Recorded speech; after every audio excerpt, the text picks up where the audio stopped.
Breaking news చూస్తున్నాం. Jammu railway station ను పేల్చేస్తామంటూ పావురంతో రాయబారం కలకలం రేపుతోంది.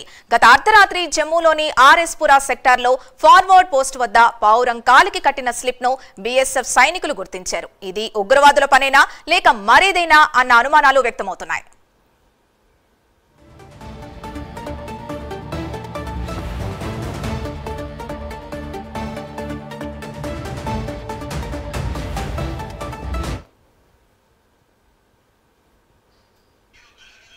రైట్, ఇక ఇదే అంశానికి సంబంధించి మా నేషనల్ బ్యూరో చీఫ్ కళా పూర్తి డీటెయిల్స్ అందిస్తారు. కళా, చెప్పండి. రైల్వే స్టేషన్ ను పేల్చేస్తామంటూ పావురంతో రాయబారం అందినట్టు తెలుస్తోంది. ఇది ఏంటి, ఆకతాయిల పని అనుకోవాలా లేదా ఏదైనా ఉగ్రవాద కుట్ర దాగున్నట్ట? దాదాపు ఏదైతే మనకు పహల్గావ్ దాడి తర్వాత ఇండియా పాకిస్తాన్ కి మధ్యలో ఏదైతే నిఘా అంటే రోజు రోజుకు పెరిగినటువంటి పరిస్థితి ఒకవైపు ఏదైతే ఉగ్రవాదులు చొచ్చుకొని వచ్చే సమయంలో కూడా వాళ్ళని చీల్చి చెండాడుతున్నటువంటి మన ఆర్మీ సైన్యానికి ఎక్కడా కూడా ప్లేస్ లేకుండా అంటే లోపలికి రావడానికి కూడా వీల్లేనటువంటి పరిస్థితి ఒకవైపు ఉంది. మరొక వైపు పావురాలతో రాయబారం చేస్తున్నటువంటి ఒక ఏదైతే ఘటన అనుకోవచ్చు, అర్ధరాత్రి జమ్మూ ప్రాంతంలో ఒక పావురానికి అంటే ఒక లేఖ కట్టినటువంటిది పావురం ఎగురుతున్నటువంటి పావురాన్ని బీఎస్ఎఫ్ జవాన్లు గుర్తించడం జరిగింది అర్ధరాత్రి.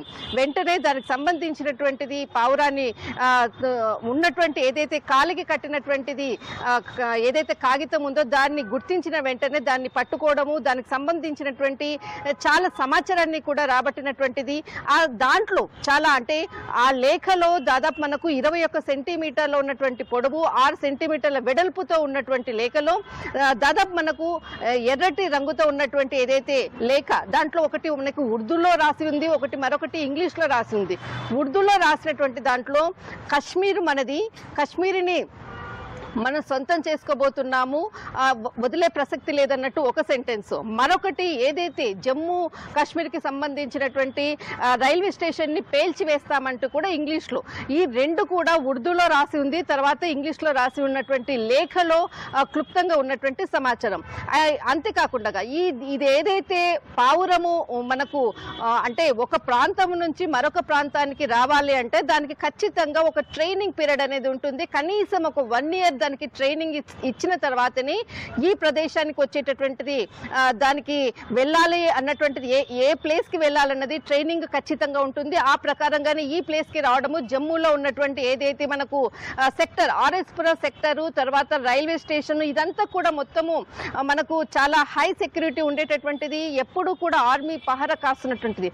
ఒక్కసారిగా కూడా ఏదైతే అర్ధరాత్రి పావురానికి సంబంధించినటువంటి లేఖతో కూడా మొత్తం సమాచారం అంతా కూడా లీక్ కావడము, అప్పటి నుంచి కూడా జమ్మూ కాశ్మీర్ కి సంబంధించినటువంటి రైల్వే స్టేషన్ కానీ మొత్తం ఏరియానంతటిని కూడా అంటే ఇక్కడ మన ఆర్మీ ఫోర్స్ బలగాలంతా కూడా హై సెక్యూరిటీని పెంచడం జరిగింది ఒకవైపు.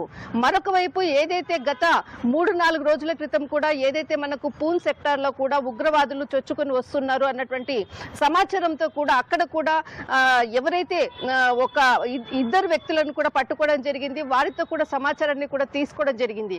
ఇక్కడ మనం ఒక విషయాన్ని మాత్రం చాలా క్లియర్ కట్ గా ఇక్కడ ప్రస్తావించాలి. ఎందుకనంటే పహల్గావ్ దాడి తర్వాత కూడా అటు ఇండియా పాకిస్తాన్ మధ్యలో కూడా మన ఇక్కడ అంటే పాక్ సంబంధించినటువంటి ఉగ్రవాదులు చొచ్చుకొని రాకుండా కూడా అంతర్జాతీయ పరంగా కూడా మనకు హై సెక్యూరిటీ రేంజ్ ని యుద్ధానికి సంబంధించినటువంటిది అనుకోవచ్చు. తర్వాత సైనికుల నిఘా వ్యవస్థ బాగా పెరిగింది.